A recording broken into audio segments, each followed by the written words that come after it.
Hi friends, இன்றைக்கி நம்ம சேனலில் மீல் மேக்கரை வச்சு கோலா உருண்டை செய்ய போகிறோம். எப்படி செய்யலான்னு பார்க்கலாம். அதுக்கு நான் அடுப்பு பற்ற வச்சு ஒரு கடாயில் தண்ணி வச்சுருக்கேன். தண்ணி நல்லா சூடானதுக்கப்புறம் நான் எடுத்து வச்சுருக்க மீல் மேக்கரை அதில் போடுறேன்.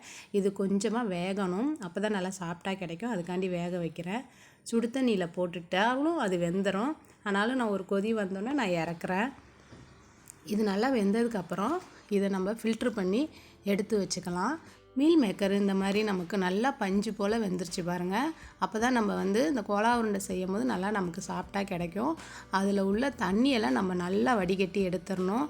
அப்படியே போட்டோம்னா கோலா உருண்டை ரொம்ப தண்ணியாயிரும். அதனால் இந்த மாதிரி நான் புழிஞ்சு எடுக்கிற மாதிரி நல்லா ஃபில்ட்ரு பண்ணி இதை நம்ம மிக்ஸி ஜாரில் போட்டு ஒரு ஓட்டு ஓட்டிக்கலாம்.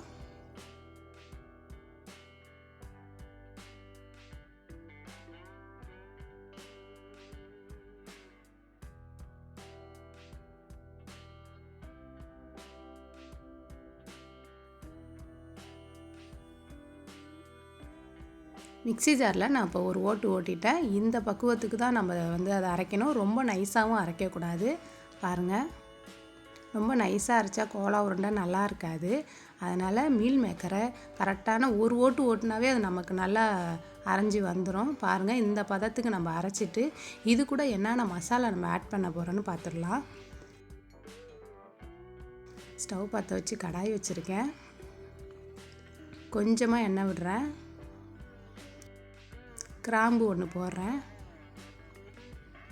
நான் இப்போ கம்மியாக எடுத்துருக்கனால அதுக்குள்ளே இதுதான் என்னன்னு அதுக்கு தேவையான பொருள் தான் நான் போடுறேன். ஒரு பட்டை போடுறேன், கொஞ்சமாக சோம்பு, கொஞ்சமாக ஜீரகம். இது நல்லா பொரிஞ்சோன்னா கொஞ்சமாக கசகசா போடுறேன். ஒரு ஸ்பூன் அளவுக்கு பொட்டுக்கடலை, 2 பச்சை மிளகாய். இதெல்லாம் நான் அந்த எண்ணெயில் பச்சை வாசம் போகிற அளவுக்கு வதக்கிக்கலாம். பொட்டுக்கடலை கூட போட்டுக்கலாங்க.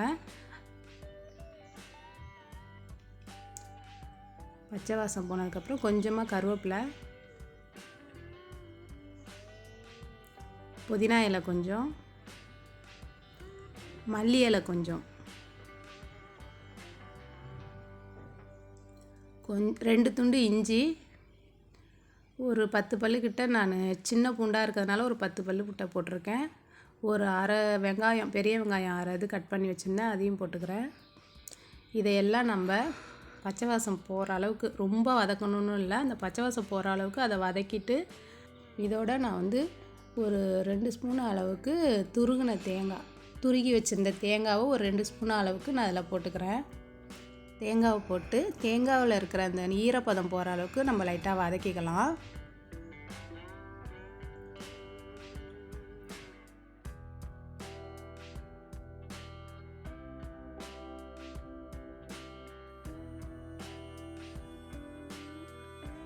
அது கொஞ்சம் ட்ரையாக வதங்கினதுக்கப்புறம் மிளகாத்தூள் 1/2 ஸ்பூன், மல்லித்தூள் 1/2 ஸ்பூன், 1/4 டீஸ்பூன் மஞ்சத்தூள் போடுறேன். அதையும் போட்டு ஒரு 2 பிரட்டிட்டு நம்ம ஸ்டவ்வை ஆஃப் பண்ணிடலாம். ஸ்டவ்வை ஆஃப் பண்ணதுக்கப்புறம் இதை நல்லா ஆற விட்டுறணும். ஆற விட்டு இதையும் கொஞ்சம் நல்லா மிக்சியில் போட்டு நல்லா, அதாவது ரொம்ப நைஸாக இல்லாமல் ரொம்பவும் குறன்னு இல்லாமல் கரெக்டான பதத்துக்கு இதை அரைச்சிக்கணும். கரெக்டான பதத்துக்கு இதை அரைச்சி எடுத்துக்கணும். ரொம்ப நைஸாக அரைக்கக்கூடாது. உங்களுக்கு உருண்டையில் கொஞ்சம் லைட்டாக லூஸாக இருக்க மாதிரி தெரிஞ்சதுன்னா பொட்டுக்கடலை இன்னும் கொஞ்சம் கூட நம்ம எக்ஸ்ட்ரா போட்டு அரைச்சிக்கலாம். நான் அரைச்சிட்டேன். இந்த பாருங்கள், இந்த பக்குவத்துக்கு, இந்த மாதிரி பக்குவத்துக்கு அரைச்சி எடுத்துக்கிட்டு ஏற்கனவே அரைச்சி வச்சுருந்த மீல் மேக்கரில் இந்த மசாலாவையும் நம்ம சேர்த்துக்கலாம். இந்த மசாலாவையும் அதில் போட்டு ஒன்றோட ஒன்று நல்லா மிக்ஸ் ஆகிற அளவுக்கு நல்லா பிசைஞ்சு நம்ம ஒரு உருண்டை பதம் வர அளவுக்கு அதை நம்ம நல்லா ஒன்றோட ஒன்று எல்லா மசாலாவும் ஒட்டி இருக்கணும். அது மாதிரி பிசைஞ்சு எடுத்துக்கலாம். இதுக்கு தேவையான அளவு நம்ம உப்பு கொஞ்சம் போடணும். தேவையான அளவு கொஞ்சமாக நான் உப்பு போடுறேன். உப்பு போட்டு இப்போ நல்லா மிக்ஸ் பண்ணி எடுத்துக்க போகிறேன். மசாலாவோட ஃப்ளேவர் அதிகமாக இருக்கக்கூடாது, மீல் மேக்கரோட ஃப்ளேவர் தான் நிறையா இருக்கணும். அதனால் மசாலாவோட மீல் மேக்கர் கொஞ்சம் அதிகமாக போட்டுக்கோங்க. அப்படியே மட்டன் கோலா உருண்டை டேஸ்ட்டு அப்படியே இருக்குங்க. ஈவினிங் ஸ்நாக்ஸுக்கு இது மாதிரி குழந்தைங்களுக்கு செஞ்சு கொடுத்தீங்கன்னா நல்லா விரும்பி சாப்பிடுவாங்க. இதோட தொட்டுக்க டொமேட்டோ சாஸ் கொஞ்சம் நீங்கள் வச்சு சாப்பிடும் போது நல்ல டேஸ்ட்டாக இருக்குங்க. பாருங்கள், கையில் உருட்டும் போது நல்லா உருண்டை பதத்துக்கு நமக்கு வந்துருச்சு. மறுபடியும் சொல்கிறேன், உருண்டை லூஸாக இருக்கிற மாதிரி தெரிஞ்சிச்சுன்னா பொட்டுக்கடலை மாவை கொஞ்சம் பொடி பண்ணி போட்டுக்கோங்க. இன்னும் நல்லா தான் இருக்கும், டேஸ்ட்டெல்லாம் மாறாது. இப்போ நான் எல்லாத்தையும் உருட்டி எடுத்துட்டேன். எண்ணெய் கடாயில் சூடாயிடுச்சு. இப்போ ஒவ்வொன்றா போட்டு நான் பொரித்து எடுக்க போகிறேன்.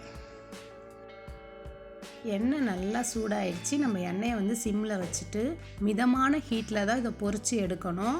ரொம்ப ஹீட்டில் பொரிச்சோம்னா மேலே மட்டும் வெந்திருக்கும், உள்ளே வந்து அப்படியே வேகாமல் இருக்கும்.